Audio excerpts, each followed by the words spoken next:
네, 이란 전쟁 앞으로 2주간 일시 휴전에 들어갔습니다. 하지만 양측의 말이 조금 엇갈리고 있어서 마음을 놓을 수는 없는 상황으로 보이는데요. 앞으로의 전황 자세히 전망해 보겠습니다. 엄효식 한국국방안보포럼 방산안보실장과 함께하겠습니다. 어서 오십시오. 네, 원래는 오늘 오전 9시까지였습니다. 트럼프 대통령의 최후 통첩 시간이 다가오는 가운데 전격적인 휴전 선언이 나왔는데요. 일단 휴전에 이르게 된 배경은 어떻게 분석하십니까? 네, 전 세계 인구들이 오늘 아침 이제 우리 한국 시간으로 9시를 주목했는데요. 그러니까 1시간 30분 전에 트럼프 대통령이 휴전을 발표했거든요. 휴전을 발표할 수 있었던 이유는 이란 입장에서는 휴전을 요구해 왔던 것을 미국이 수용한 그런 모양새가 됐는데, 그러면 이란이 왜 그런 휴전을 수용할 수밖에 없었느냐? 가장 중요한 것은 그 압도적인 미국의 군사적 우위죠. 최근 그 F-15K 무장통제 장교와 조종사를 그 이란 지역에서 미군들이 작전을 통해서 무사히 복귀시켰지 않습니까? 예. 어떻게 보면 이란 입장에서는 만약 그 미군 조종사들을 이란군이 체포하거나 확보했다라면 전쟁에서 굉장히 유리한 입장에 놓이게 되고 미국에 대해서 어떠한 요구도 할 수 있는 입장이 됐었는데 거의 일반적으로 볼 때는 작전 성공 가능성이 매우 희박해 보였던, 심지어는 어제 트럼프 대통령도 기자회견 당시에 주변에 많은 참모들이 말렸다. 예. 그리고 본인 스스로도 그 작전이 얼마나 위험한 건지 알고 있다라고 했었거든요. 만약 그 작전이 정상적으로 되지 않고 실패했다라면 거기에서 어떤 인명피해가 발생하거나 또는 이란군의 공격으로 피해가 발생했다라면 아마 지금 같은 이런 휴전 국면으로는 가지 못했을 것으로 일단 생각이 됩니다. 그래서 미군의 군사적 우위가 기본적으로 그 휴전 쪽으로 방향을 끌어갔지만 최근 있었던 그 이란 영토에서 미군 조종사들의 안전한 복귀 이 부분이 이란 입장에서는 굉장히 그 굴욕적인 모습이었고 어쩌면 이란의 어떤 그 항전 의지를 한 단계 꺾는 그런 역할을 했던 것 같거든요. 예. 아마 그 부분이 결정적이 됐었고, 그리고 특히 트럼프 대통령이 말은 굉장히 여러 번 왔다 갔다 바꿨지만 이란 입장에서 볼 때는 예측이 어려운 사람이거든요. 언제 어느 때 어떤 말을 할지 알 수 없는 사람이기 때문에 트럼프 대통령이 이란의 한 문명을 없애버리겠다 또는 이란의 모든 발전소와 교량을 없애버리겠다라는 발언이 그냥 입으로만 하는 것이 아니라 저 사람은 실제도 할 수 있다라는 아마 그런 것들이 이란 입장에서는 일시적인 2주간의 휴전을 수용할 수밖에 없는 상황이었다고 생각합니다. 예, 이란 입장을 설명을 해주신 건데 그렇다면 미국의 입장에서도 상당히 곤란하기 때문에 지금 이런 휴전을 받아들인 것 같은데 아무래도 유가가 가장 발목을 잡았을까요? 네, 아무래도 트럼프 대통령의 그 휴전에 대한 그 전제 조건이 호르무즈 개협의 즉각적이고도 완전한 통행이라고 했지 않습니까? 예. 그러니까 호르무즈 해협은 결국 세계의 그 유가의 어떤 기준이 되는 그런 척도가 되는 것인데 그 부분을 개방해라. 그것을 개방하게 되면 휴전을 수용하겠다는 것이니까 어떤 글로벌 원유 가격 인상, 원유의 원활한 소통 이런 것들이 트럼프 대통령 입장에서는 가장 중요했다고 보여집니다. 근데 네. 아직까지는 사실 전제 조건이라고 이야기는 했지만 이란 쪽에서 그 부분을 확실하게 받아들였는지 호르무즈 해협에서 그 호르무즈 페르시아만 안쪽에 갇혀 있는 여러 유조선들이 자유롭게 항행하는지는 좀 두고 봐야 되지 않습니까? 예. 그러니까 아직은 그 휴전의 모습이 호르무즈 해협을 과연 그런 유조선들이 자유롭게 통과할 수 있느냐의 여부에 따라서 아직은 조금 좀 미완이라고 볼 수가 있겠는데요. 조금 더 시간을 지켜보면서 진짜 그 호르무즈 해협으로 이런 유조선과 화물선들이 자유롭게 다니는지를 좀 지켜볼 필요가 있을 것 같습니다. 예, 미국과 이스라엘도 지금 이 휴전안에 동의했다라고 하고 이란도 동의를 했다라는 보도가 계속 나오고 있는데 말씀하신 대로 호르무즈 해협을 정말로 2주 동안 완전히 개방할 것인가 이 문제는 조금 두고 봐야 한다라고 말씀을 하셨잖아요. 네, 그런데 이제 파키스탄에서 또 한 번 대면 협상을 하겠다라고 나서는 걸 보면 이 부분도 이란이 좀 동의한 게 아닌가 이렇게 좀 추측이 가능할 것 같은데요. 어떤 의견이십니까? 근데 지금 언론을 통해서 보도된 이란이 주장했다는 10가지의 요구사항에 보게 되면 네. 호르무즈 해협에 대해서 이란군의 통제하에 그러니까 이란군과 이렇게 상호 협력한 가운데 호르무즈 해협에 통과라는 표현이 들어가 있거든요. 예.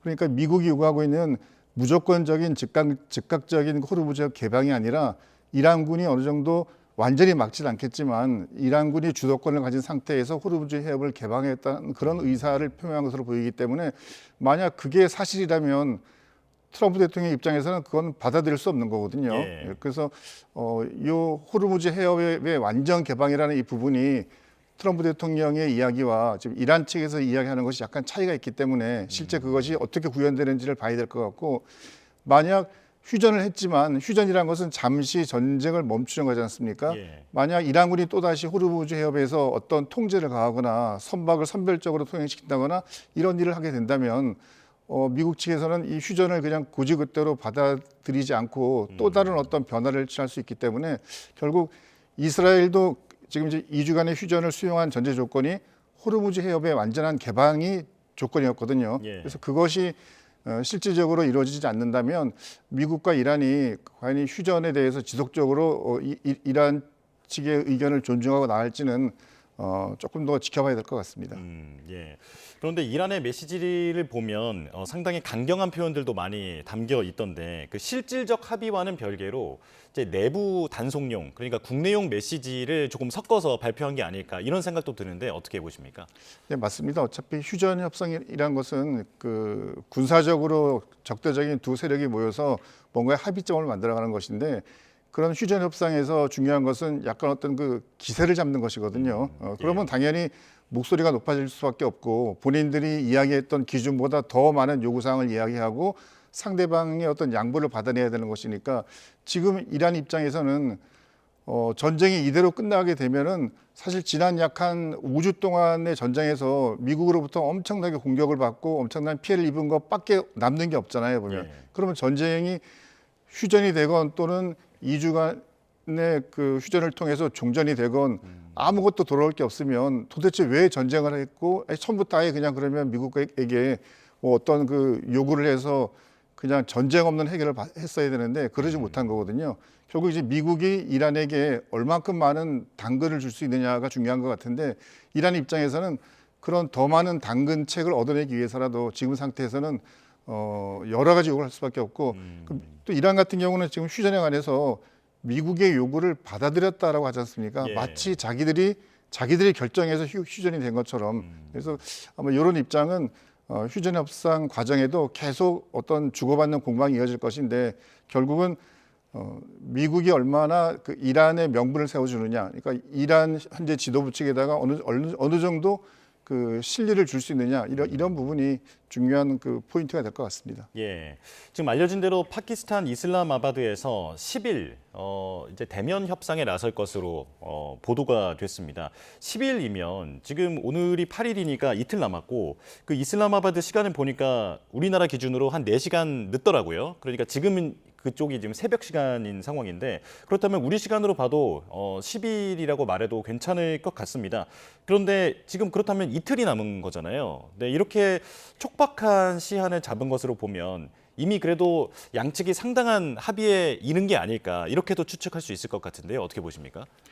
지금 미국과 이스라엘 전쟁의 휴전 또는 종전을 위해서 주변국들이 굉장히 열심히 뛰고 있잖아요. 예. 그래서 파키스탄이 중심이 돼서 뭐 이집트나 튀르키예 같은 국가들도 여러 활동을 하고 있는데, 오늘 아침 일부 언론 보도에 보면은 중국이 여기에 휴전하는데 굉장히 큰 역할을 했다라고 나오고 있습니다. 예.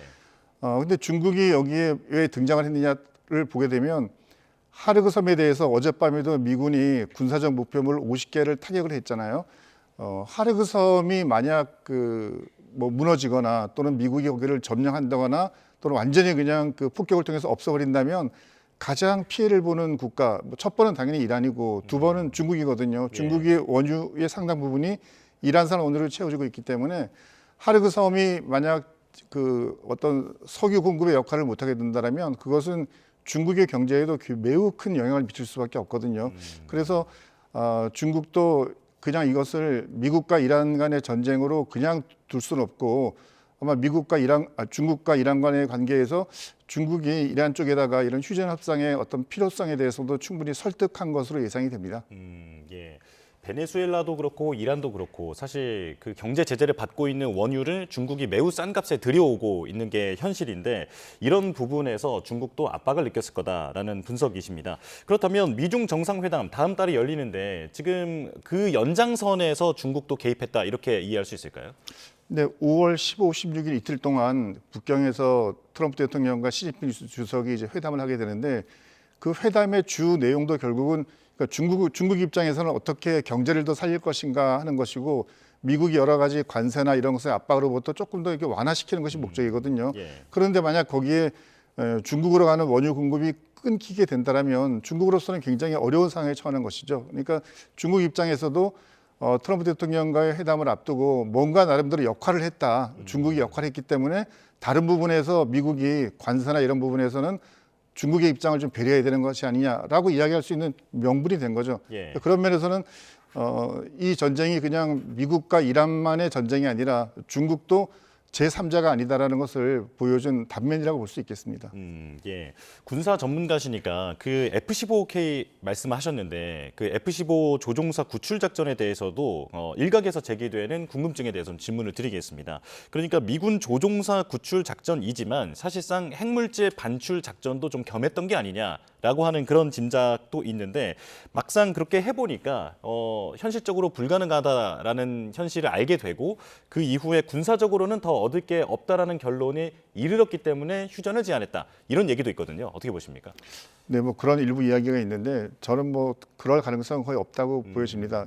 어제 그 백악관에서 트럼프 대통령이 기자회견을 할 때 이제 그런 질문에 대해서 어떤 답변을 했냐면 이스파한 지역에 있는 우라늄 농축 관련 시설들에 대해서는 본인들이 폭격을 통해서 이미 그 시설을 파괴를 했고 그 지역에 대해서는 몇 차례 더 추가적인 폭격을 가했다. 그래서 예. 거기에서는 도저히 지금은 그걸 열 수도 없고 미군이 가더라도 그것을 가져올 수도 없는 상태다라고 이야기를 했었거든요.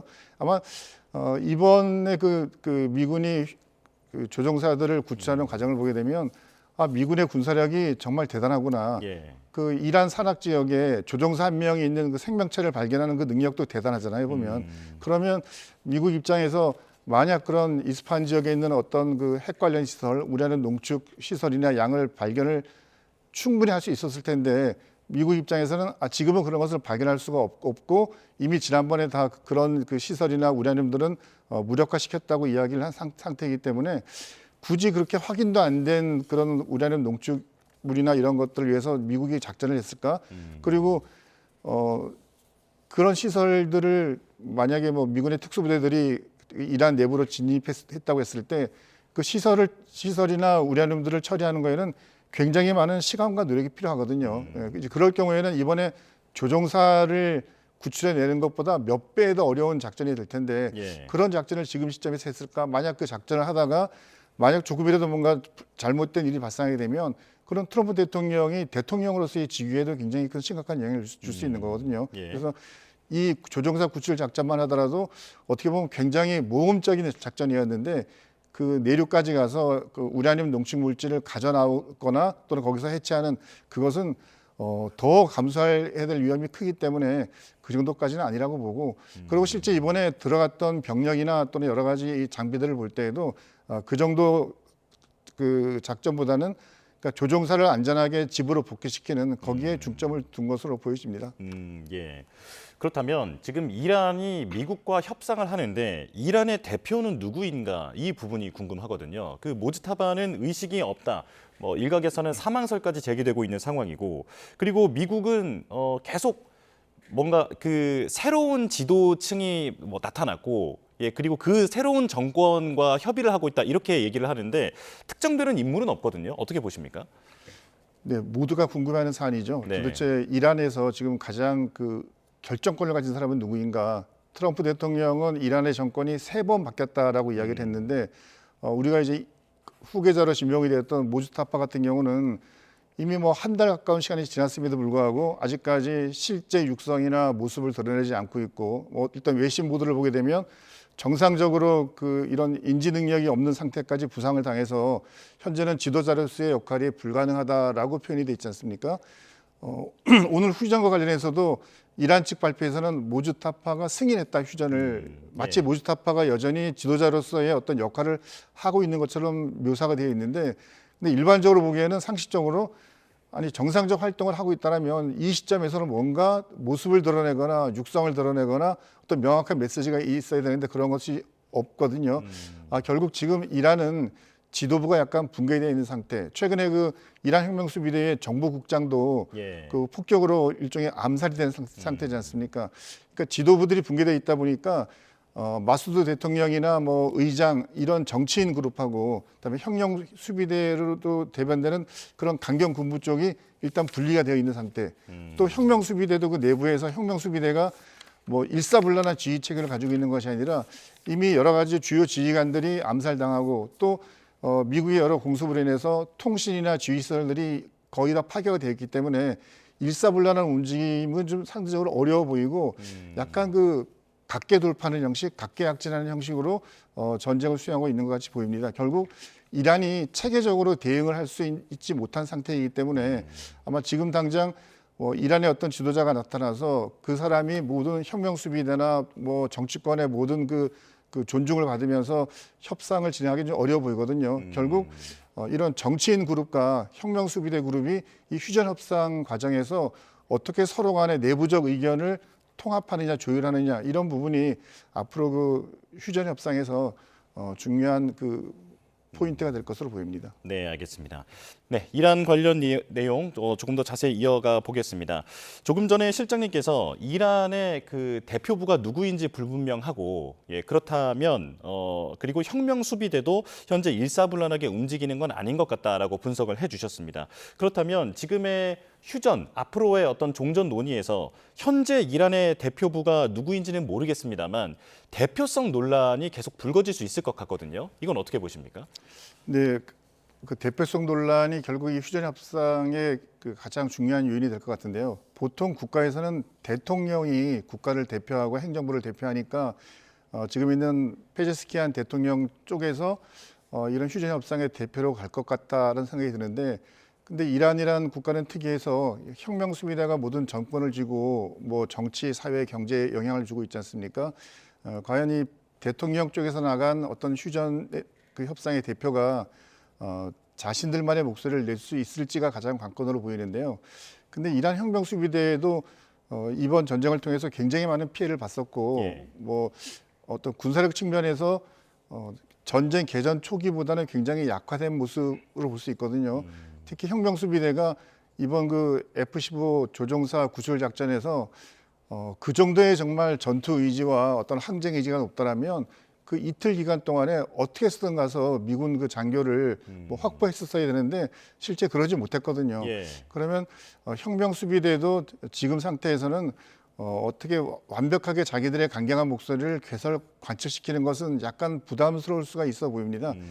결국은 강한 군사력 앞에서는 그것을 다른 것으로 그 대신할 수는 없거든요. 예. 그러면 혁명 수비대 입장에서도 아마 제가 추측하기로는 혁명 수비대가 이란 내부에서 정치적으로 모든 것들을 통제하는 일종의 그 체제 안정, 체제 유지 이 부분에서 어느 정도 보장이 되고 또는 실리 차원에서 이란이 어떤 미국으로부터 그 당근책을 받아들이게 된다면은 혁명 수비대 쪽도 지금처럼 이렇게 그냥 무제한적인 저항은 아무 의미가 없거든요. 아마 그런 휴전 협상에서 어느 정도 좀 긍정적인 쪽으로 변화가 될 것 같고 그것이 아마 지금 페제스키안 대통령 쪽에도 전달이 될 것으로 봐서 현재 특별하게 다른 이변이 없다라면 미국이 요구하는 주장들을 수용하는 선에서 이 휴전 협상이 진행될 것으로 보입니다. 예. 앞서 미국은 협상 파트너로 이란 의회 갈리바프 의장을 지목한 바 있는데 이 부분도 공식적으로 확인된 상황은 아닙니다. 그래서 이란의 대표가 누구인가 이 부분도 계속 궁금증을 낳고 있고요. 앞서 혁명 수비대가 각계 대응을 하고 있다라고 말씀해 주신 부분 여기서도 궁금증이 생기는데 미국과 이스라엘을 상대로 지금 상당히 끈질기게 버텼고 그리고 그 에너지 시설들을 계속 공격하면서 미국과 이스라엘을 상당히 곤궁한 위치로 몰아넣지 않았습니까?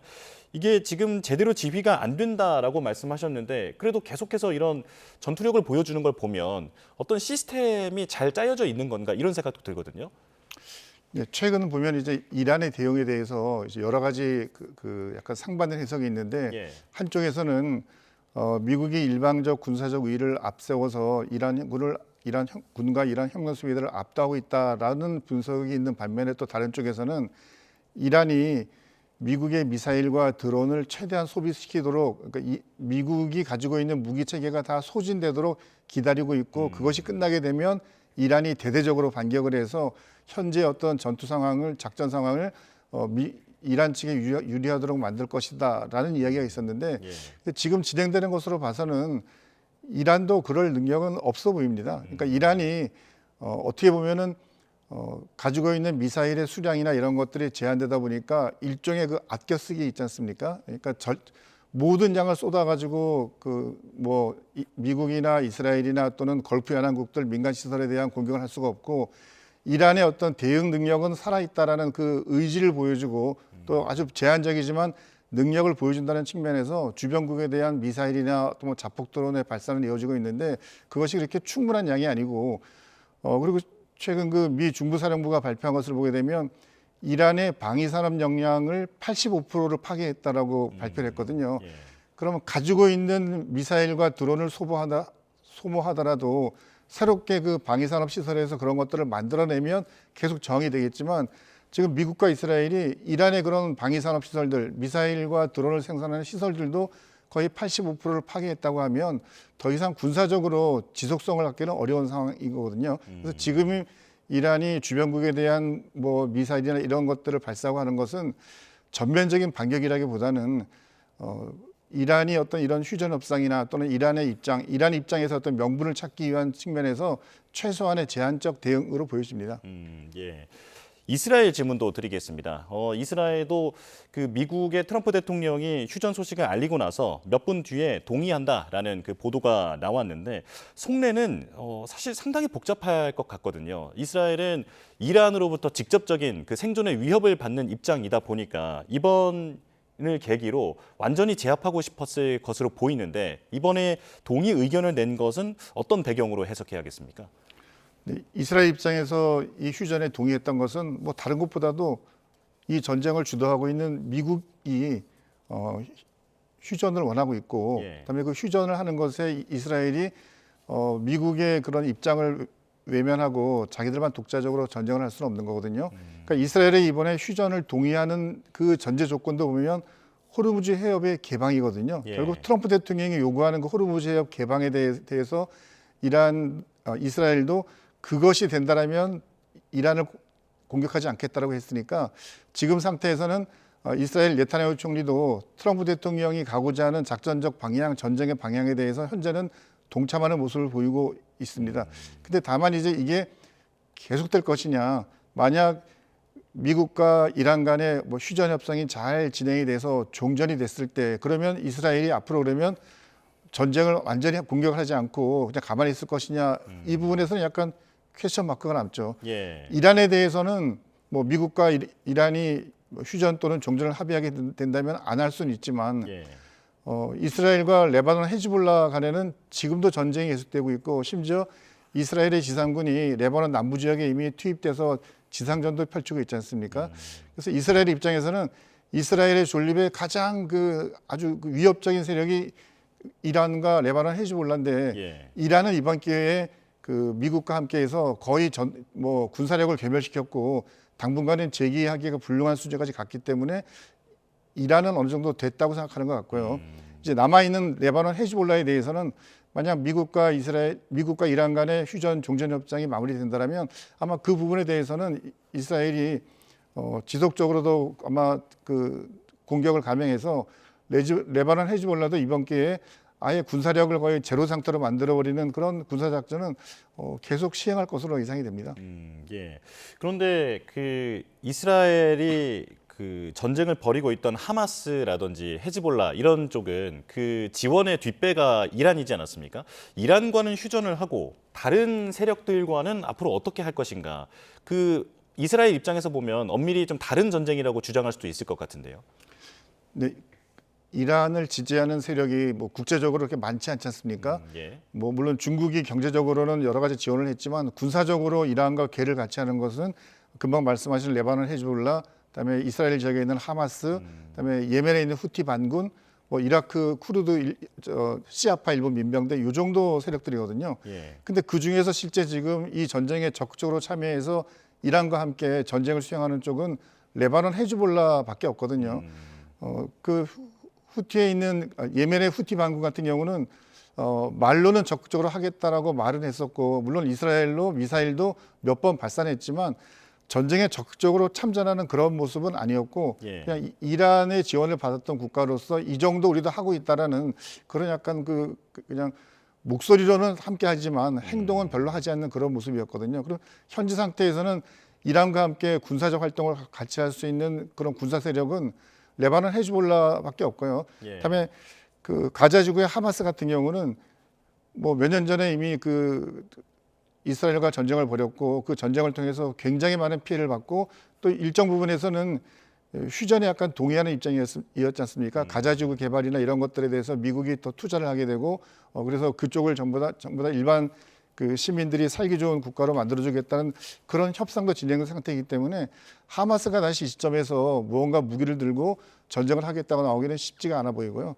또 이스라엘로부터 지난 3년 동안 집중적으로 공격을 받아서 실제 그럴 만한 가용한 군사력도 없는 상태입니다. 예. 그러니까 지금 상태에서 이란을 도와가지고 어쨌건 전쟁을 수행할 수 있는 세력은 레바논 헤즈볼라가 유력해 보이고, 예멘의 후티 반군은 말로는 참전을 외치고 있지만 실질적으로는 그 활동을 하고 있지 않은, 뭐 홍해를 그 후티 반군이 이렇게 봉쇄해주면 네. 이란 입장에서는 너무 좋겠죠. 보면 그로 인해서 글로벌 경제가 타격을 받게 되고, 또 여러 나라들이 그거에 대해서 불편함을 겪게 되니까 그런 불편함이 미국으로 다 향해서 어떻게 보면 트럼프를 곤란한 입장으로 몰아넣을 수는 있는데, 근데 홍해를 봉쇄하게 되면 또 다른 국면의 전쟁이 시작되고, 아마 네. 만약 후티 반군이 홍해를 봉쇄하게 된다면 그 걸프 연안국들, 직접적으로 영향을 받는 이집트, 사우디아라비아나 이런 국가들이 극단적으로는 군사적 행동까지도 할 수 있는 상태까지 갈 수 있기 때문에 예멘 후티 반군도 쉽사리 전쟁을 할 수 없을 것 같고요. 특히 작년도에 이미 한번 그 홍해를 봉쇄하겠다고 했다가 굉장히 공격을 많이 받고, 예. 후티 반군의 군사력도 거의 많이 그 상실된 상태거든요. 그래서 아마 쉽사리 그런 실제적인 행동에 나서기는 어려울 것으로 보입니다. 예, 후티 반군의 홍해 봉쇄의 위협도 잠잠해질 것으로 전망을 하셨는데요. 그렇다면 사실 미국과 이란의 전쟁, 이건 그동안 이스라엘과 그 이란의 지원을 받는 저항의 축의 그 전쟁으로 봤을 때는 좀 대리전이라는 얘기도 많이 있었잖아요. 네. 그런데 지금 미국과 이란이 휴전을 하게 된다라고 하면 중동 전체적으로 봤을 때는 좀 평화 무드가 발생할 수 있는 것인가? 이건 어떻게 전망하십니까? 일단 중동 지역에서 약간 그 패권자로서의 역할을 하려던 것이 이란이었고, 네. 그 이란을 뺀 나머지 걸프 연안국들, 뭐 사우디나 UAE를 비롯한 여러 국가들은 이란과는 약간 그 상대편 쪽에 위치해 있었기 때문에, 뭐 지금 상태에서는 이란이 이 휴전을 받아들이고 더 이상 그 지역 내에서 어떤 전쟁이나 또는 긴장을 조성하지 않는다라면 일단 중동 정세는 어느 정도 안정이 될 수 있을 것이고요. 중동 정세의 안정은 곧바로 뭐 유가의 안정으로 연결이 될 수 있겠습니다. 그리고 이번에 트럼프 대통령이 이제 이란에 대한 공격을 이야기하면서 지난 47년 동안 이란의 공격으로 인해서 희생당했던 수많은 미군들의 희생에 대해서 일종의 뭐 보복하는 것이라는 이야기도 했었거든요. 예. 그러니까 이번 기회에 미국은 이란과의 그동안 수십 년 동안 쌓였던 여러 가지 그 테러나 이런 것들에 대한 모든 것들을 더 이상 일어나지 않도록 종결시키겠다. 그러니까 테러가 종결된다라면 어쨌거나 군사적 긴장이나 이런 것들은 상대적으로 낮아질 수밖에 없는 것이니까 예. 일단 뭐 휴전 협상이나 종전 협상을 그대로 수용한다라면 중동 지역에서의 긴장도는 지금까지보다는 굉장히 완화될 것으로 예상이 됩니다. 예. 이제 앞으로 2주가 매우 중요해진 상황인데 하지만 이제 과거의 전쟁들의 그 역사를 살펴보면 휴전에 합의한다 하더라도 정말 수없는 국지 도발 그리고 긴장 유발이 있지 않습니까? 이것으로 인해서 우발적으로라도 어떤 휴전 무드나 이런 부분이 좀 훼손될 수도 있을 것 같은데 그런 가능성은 어떻게 보십니까? 네, 가장 중요한 것은 호르무즈 해협이죠. 그러니까 일단 호르무즈 해협에서 그중 페르시아만 안쪽에 들어가 있는 화물선 유조선들이 바깥으로 이동을 시도했을 때 과연 그 선박들에 대해서 이란이 어떤 그 태도를 취하느냐. 예. 만약 기존처럼 선박이 지나가는데 거기에다가 뭐 미사일이나 또는 드론 공격을 하거나 또는 선박이 가지 못하도록 뭐 막는다거나 아마 이런 일을 하게 된다면 이 휴전이 금방 의미 없어질 것으로 예상이 됩니다. 그래서 첫 번째 선박이 호르무즈 해협을 통과해서 아라비아해로 나오게 되는 그 모습을 봤을 때 특별히 이란이 어떤 제재를 하지도 않고 또 기존에 많이 보도됐던 것처럼 무슨 뭐 통행료를 거둔다거나 이런 것 없이 그냥 정말 자유로운 통행을 보장한다라면 이 휴전이 뭐 2주 동안 진행이 되면서 종전으로 가겠지만 만약 그 전이라도 또다시 이란이 해협을 봉쇄하거나 또는 선박에 대해서 뭐 선택적인 그 통행을 허용하는 사태가 된다면 아마 트럼프 대통령이 이 상황을 그대로 받아들이지 않을 것 같고 휴전에 대해서 다른 전면적인 또 변화된 입장을 표출할 수도 있을 것으로 보입니다. 말씀하신 그 통행료에 대해서 이란은 배상금 성격으로 이걸 걷겠다라고 주장하고 있거든요. 그러니까 미국에 전면적인 배상을 요구를 하면서 이 부분을 만약에 미국이 실제로 돈으로 주지 않는다라고 하면 이런 통행료를 걷어서 배상금으로 치겠다 이렇게 주장할 가능성도 있는데 그럼 미국 입장에서는 어떻게 나올까요? 1%도 받아들일 가능성이 없죠. 예. 어제 트럼프 대통령이 그 기자회견 때 이렇게 답변했죠. 보면 보통 전리품은 전쟁에서 이긴 쪽이 가져가는 것이지 진 쪽이 가져가는 경우는 없다. 예. 통행료를 받으려면 미국이 받아야지 그걸 왜 이란이 받느냐라고 얘기를 했거든요. 그러니까 전혀 이란이 그런 통행료를 걷는 이런 것들은 일고의 그 고려할 가치도 없다는 의미로 보여지고 그리고 이 바다에서 자기들이 임으로 선을 거놓고 통행료를 받는 것 자체가 이게 그냥 법적으로나 또는 상식적으로 있을 수 없는 일이거든요. 예. 이란 입장에서는 호르무즈 해협에서의 통행료를 이야기하는 것은 저는 뭐 통행료를 끝까지 받겠다는 것보다는 그거를 협상의 어떤 딜의 조건으로 해서 다른 쪽에서 지금 뭐 굉장히 해외에 동결되어 있는 이란의 자산들에 대해서 뭐 이런 그 동결을 푼다거나 또는 이란에 대한 경제적 해지를 푼다거나 하는 그런 어떤 레버리지로서의 그 조건을 낼 수 있겠지만 그것을 반드시 관철해야 된다라고 이야기하면 아마 그렇다면 이 휴전 협상 자체가 의미가 없어질 것으로 보입니다. 예. 러시아는 이번 전쟁에서 어떤 역할을 하고 있는가 이 부분도 많은 관심인데 전면에 나서지는 않고 있지만 그 이란의 혁명 수비대도 직접 밝힌 바 있습니다. 러시아와 군사적으로 협조를 하고 있다. 그런데 이 부분에 대해서 미국이 딱히 문제를 삼는 것 같지는 않더라고요. 네, 어떻게 보고 계십니까? 러시아는 상대적으로 이번 미국과 이란 전쟁에서 약간 거리를 두고 있는 모습이고 예. 거리를 두고 있지만 얼굴은 웃는 표정이라 그러지 않습니까? 일단 이 전쟁으로 인해서 러시아의 석유가 이렇게 수출의 제재를 받았는데 미국이 한시적으로 그 제재를 풀었잖아요, 보면. 네. 그러니까 이쪽에서는 전쟁을 하고 있는데 러시아는 오히려 이 전쟁으로 인해서 경제적인 부를 얻고 있는 상황. 이 첫 번째이고 두 번째는 이란이 사실 지금 이런 미군이나 또는 걸프 연안국들에 대한 군사적인 감시 수단이 없습니다. 그러니까 뭐 네. 그 사우디아라비아나 유해에 있는 미군들이 어떤 병력이 어떤 형태로 배치되어 있고 어떤 재미가 있는지를 알아낼 방법이 없거든요. 근데 그러한 어떤 미군에 대한 정보를 러시아의 위성들이 그 파악을 해서 이란을 군사적으로 지원해 준다는 그런 그 언론 보도가 있는데요.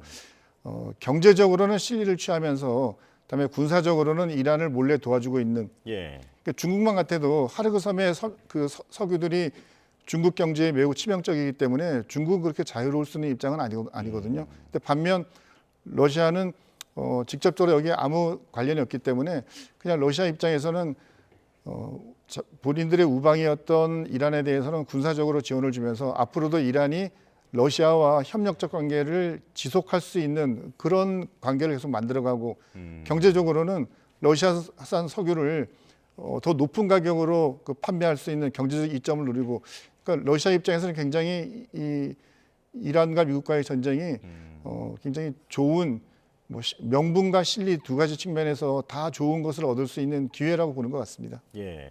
군사적 도움을 러시아뿐만 아니라 중국도 상당히 제공했다라고 하는 그 분석도 있던데 이건 어떻게 보십니까?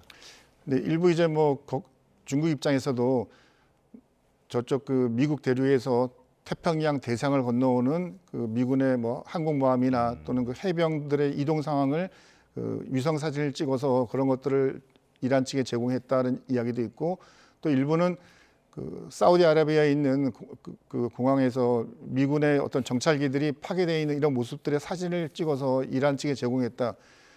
보통 이제 공격 작전을 하게 되면 그러니까 내가 공격을 했는데 이 공격한 것이 과연 얼마나 효과가 있는지를 알아야 되거든요. 예. 근데 이란 입장에서는 뭐 위성이 제대로 있는 것도 아니고 그걸 정찰할 수 있는 공중 정찰 감지 자산이 있는 것도 아니기 때문에 드론이나 미사일 공격을 했을지라도 이게 과연 얼마나 성과를 낸지 알 수가 없거든요.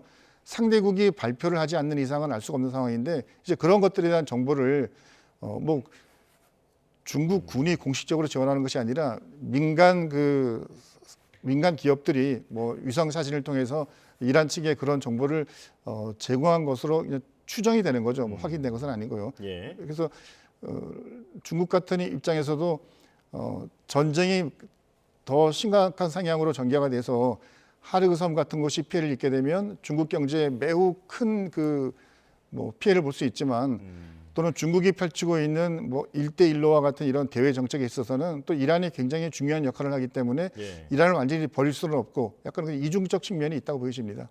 예. 이제 국제 질서가 앞으로 어떻게 될 것인가 좀 큰 판에서도 살펴보고 싶은데요. 지금 트럼프 대통령은 이번에 전쟁에서 우방국들이 도와주지 않았다라고 하면서 공개적으로 불만을 표시하고 있지 않습니까? 나토 탈퇴 가능성까지 공개적으로 언급을 하고 있는데 이쪽은 어떻게 흘러갈까요? 가장 걱정이죠. 지금 당장 이제 휴전이 돼서 뭐 유가가 내려가고 주식이 오르고 해서 굉장히 좋은 것 같은데 만약 정상적으로 휴전을 통해서 종전이 된다면 과연 종전되고 난 이후에 트럼프 대통령은 기존에 있던 이런 여러 가지 협력 관계나 우방 관계를 그대로 유지할까? 예. 이제 말씀하신 것처럼 나토에 대해서 가장 많은 불만을 표현했잖아요.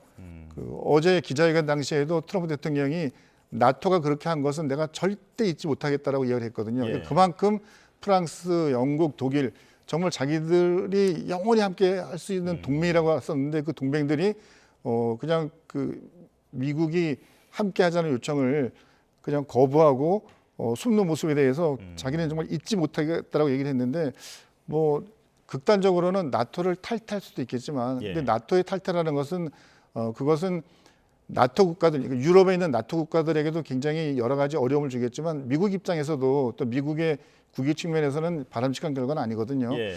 근데 뭐 이제 이런 건 고려할 수 있겠죠 보면 유럽 지역에 있는 미군의 병력 수를 뭐 줄인다거나 또는 그 나토의 지휘 체계를 현재 나토 사령관을 미군 사성 장군이 하고 있거든요. 예. 근데 작년 같은 경우에도 트럼프 대통령이 나토는 유럽은 유럽이 지켜라 해서 그 나토 쪽 사령관을 유럽의 장군들이 맡아라라고 얘기를 했었는데 그때도 이제 유럽에 있는 국가들이 안 된다. 이거 미군이 맡아야 된다라고 해서 미군 사성 장군이 맡았는데요. 그것처럼 지휘 구조를 그냥 유럽에 있는 뭐 프랑스나 독일이나 영국의 장군들이 거기에 지휘관을 맡도록 하는 뭐 이런 식으로 지휘 구조의 변화를 좀 추구할 수도 있고요. 뭐 이제 특히 이제 그 나토를 말고 언급한 국가가 이제 우리나라와 일본, 뭐 호주 같은 국가들이지 않습니까? 뭐 우리하고 일본이나 이런 국가들 똑같죠 보면 우리 대한민국 같은 경우는 뭐 주한미군의 문제도 있고 트럼프 대통령이 얘기한 것이 북한 김정은이 핵무기를 굉장히 많이 가지고 있는데 바로 그 옆에 우리 미군 4만 5천 명이 있다. 그렇게까지 해줬는데 대한민국은 이번 우리 이 상황에서 아무런 목소리도 내지 않았고 도와주지 않았다라고 얘기를 했잖아요. 예. 아마 그런 것들이 앞으로 향후 당장 우리가 급한 것은 뭐 주한미군의 전략적 유연성 문제에서부터 뭐 한미 방위비 분담금 문제 또는 뭐 국방비 증액 또 그 주한미군 어떤 전자권 전환과 관련해서 어떤 식의 그 구조를 만들 것이냐 또 원자력 추진 잠수함을 만드는데 미국이 얼마나 우리에게 긍정적으로 지원해 줄 것이냐 많은 여러 그 협상의 그 순간들이 있어서 아마 그런 쪽에 혹시라도 나쁜 영향을 줘서 우리의 어떤 그 국가안보적 측면에서 조금 더 약간 어려운 상황으로 가지 않을까 굉장히 염려가 됩니다. 예. 마지막으로 북한 관련 질문도 드리겠습니다. 조금 전에 속보로 나왔던 내용인데요. 한번 정리를 해드리면 합참이 발표한 내용인데 어제 오전 평양 인근에서 미상의 발사체를 북한이 발사한 것으로 확인이 됐고요. 이 발사체는 동쪽으로 비행하다 초기 이상 징후를 보이면서 소실된 것으로 알려졌습니다. 그런데 지금 이 시점이 상당히 좀 관심을 받고 있는데 그 이재명 대통령을 향해서 국가 수반이 솔직하고 대범한 자세를 보여줬다라고 평하면서 좀 긍정적 무드를 보여줬었잖아요. 무인기 관련된 그 유감 표명 이후에요. 그런데 여기서 갑자기 어떤 발사체를 쐈다. 이거 어떻게 해석해야겠습니까? 발사체의 종류가 아직 정확히 어떤 종류인지 나오지는 않았지만 추정해 보기에는 예. 최근 북한이 평양 인근에서 동해상으로 발사체에 쏜 것은 가장 최근이 600mm 그 대구형 방사포였거든요. 600mm 대구형 방사포의 사거리가 보통 한 400km 됩니다. 그럼 평양에서 400km의 거리를 남쪽으로 돌리면 그냥 우리 부산 끝까지 오거든요. 예. 그럼 북한이 저런 미사일을 쏘는 것은 저것은 북한이 뭐 중국으로 쏠 리도 없고 러시아로 쏠 이유도 없고 결국 남쪽 대한민국밖에 없거든요. 예. 그러니까 김정은 입장에서는 저런 미사일 발사를 통해서 대한민국과는 더 이상 대화하지 않겠다. 대화의 상대가 아니다라고 보는 것이고, 그다음에 김여정의 최근 담화에서도 우리 대통령께서 그런 발언하신 것에 대해서 어떻게 보면 약간 좀 건방진 평가를 했잖아요. 뭐 그쵸, 대담하다 예. 어쩌다라는 네. 그런 표현을 했는데 뭐 그 표현 자체는 그래도 우리 대통령의 그런 발언에 대해서 긍정적으로 해석한 측면이 있겠지만 그 다음 문장에서는 북한과 어떤 접촉도 시도를 하지 말아라. 그리고 다른 북한의 그 관리가 발표한 것은 김여정 그 총무부장이죠. 총무부장의 발표는 대한민국에 대한 경고다. 예. 그러니까 대한민국의 어떤 그 이야기를 수령해 가지고 향후 대화를 하겠다는 것이 아니라 앞으로 잘못하면 북한이 가만히 있지 않겠다는 경고를 한 것이다라고 이야기했거든요. 예. 그래서 그런 경고, 이런 미사일 발사 이런 걸 봐서는 우리가 원하는 거와는 정반대로 북한은 여전히 그들만의 국가, 우리 대한민국을 정말 불변의 주적으로 상장하고 계속 군사적 적대 관계를 이어가려는 것으로 보입니다. 예. 북한의 그 한 발에도 상당히 많은 의미가 있는 것으로 보입니다. 자, 엄효식 한국 국방안보 포럼 방산안보실장과 함께했습니다. 고맙습니다.